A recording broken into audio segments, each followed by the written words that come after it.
think you could have, in this particular situation, normally I'm all about across the board, black and white things. Although in this particular situation, I think because I'm assuming knives and things like that being brought in, especially at these lower age elementary schools, is not a very common event, hopefully, that you could probably do it on a case-by-case basis.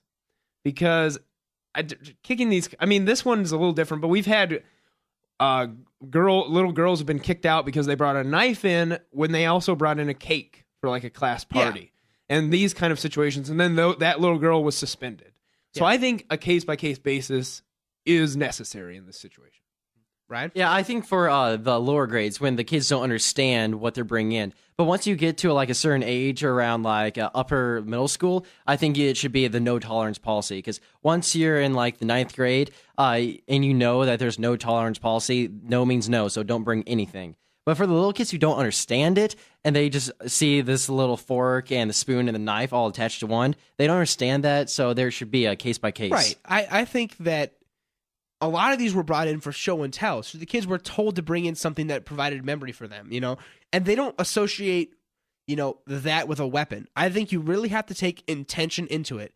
So if a kid is going to bring, I don't care what age, if they're in elementary school or high school, and they bring a knife to school with a cake, you can't, prosecute them so long as they're going to use it for the cake. I think you have to go with the case-by-case status and bring intention to it. You can't just say, because if you're not going to bring attention to it, because people will bring a knife with a cake and then stab somebody. You have to bring into what the purpose of that was. So then who makes that decision? See, that's where I run into problems, because inevitably by doing a case-by-case, study or way of dealing with this, you're going to create a bunch of bureaucracy. I think it should just stop at the principal. Yeah. The principal of the school, because they're the head of it. So whatever school it is, the principal has the final say, unless it becomes a huge issue, then like superintendent can get involved with like that. I agree. Yeah, I would say a principal or a small group of, one of her advisory councils or something.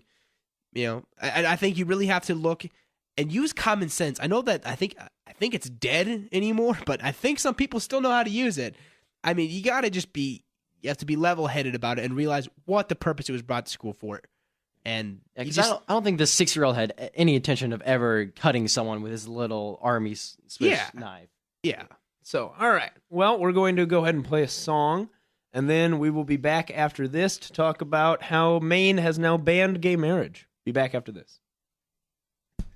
Hello, and welcome back to our second hour of Informavores. I'm Marcus Rippentrop, along with my co-hosts Alex Schumann and Ryan Jones.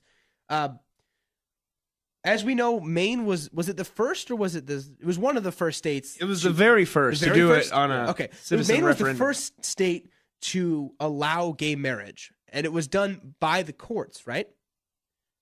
I meant they're the first to have the citizens vote. Oh yeah, but they were one of the first to allow. I'm talking about. Oh yeah. Them or Vermont. It was one of those two. They were one of the first to allow it, and I believe it was done by the courts, right? Yeah, it was similar to the state of Iowa allowing gay marriage through the courts. Well, during this past election for the governor and all these other things that were up, the state seats and whatever, the issue of gay marriage was a ballot issue, and the citizens of Maine struck down their ban, or struck down the gay marriage law, saying that a man and woman should be the only thing allowed to be married. It won with about a margin of against the proposition for 53%. So it was pretty close race. So what do you guys think? What does this say? Are the courts out of touch with the voters? The voters out of touch with the courts? I mean, what does this say about this? What does it say about the issue? I think it says elderly people are still a very large voting bloc, because I don't get the interpretation that young individuals are as upset about this as the elderly tend to be. So I think the court might be out of touch with the general populace, but not the voting populace. Because as we mentioned at the top of the show, young voters did not turn out for this election at all. No. So now this is the question that, when gay marriage comes up, is one that's at the forefront of my mind.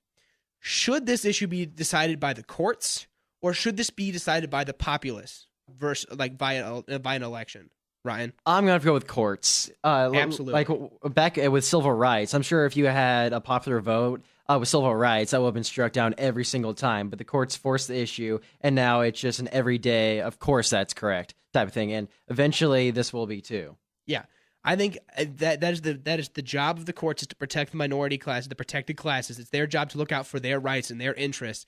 And I think absolutely this has to be done. I think that's a great example with the civil rights. If it was up to, the general populace, they would strike down anything that's different, because as a population, we don't like change.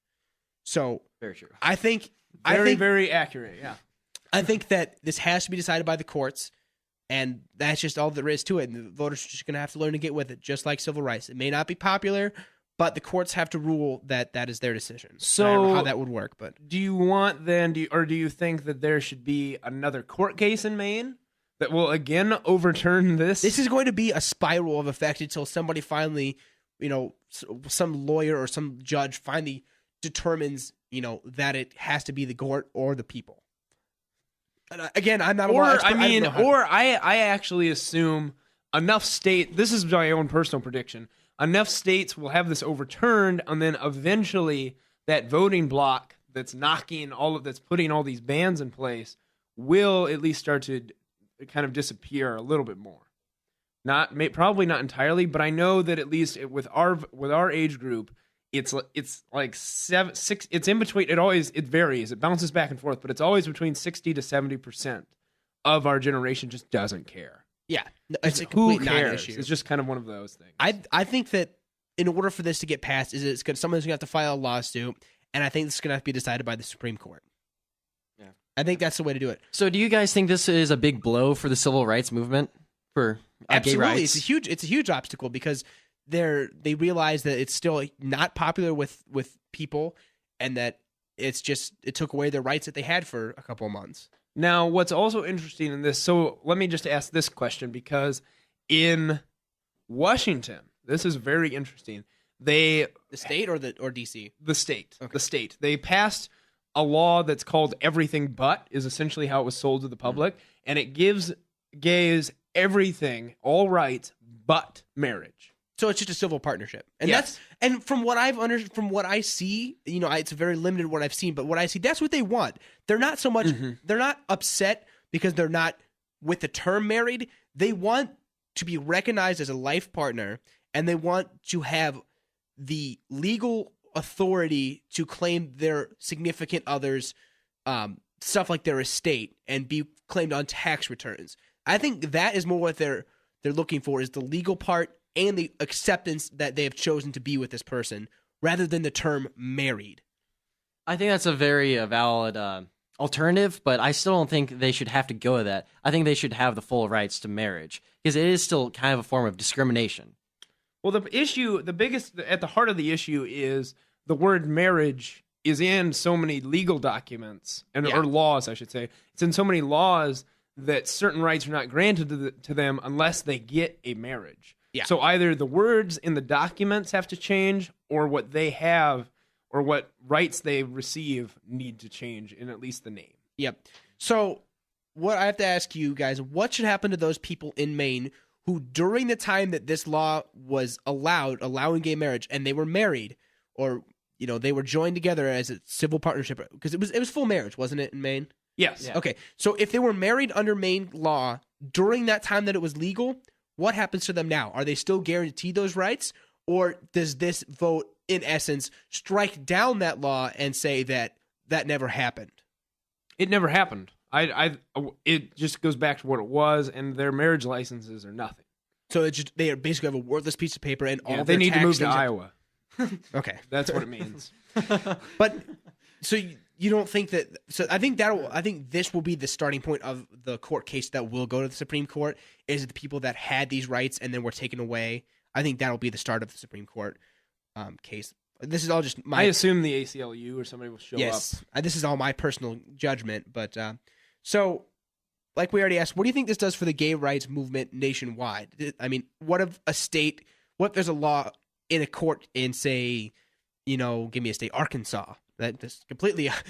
Arkansas will never happen. Yeah, Don't worry okay. about Arkansas. I just It's gonna be a bit. But anyway, what does this do for the courts that are in a state that has a legal battle going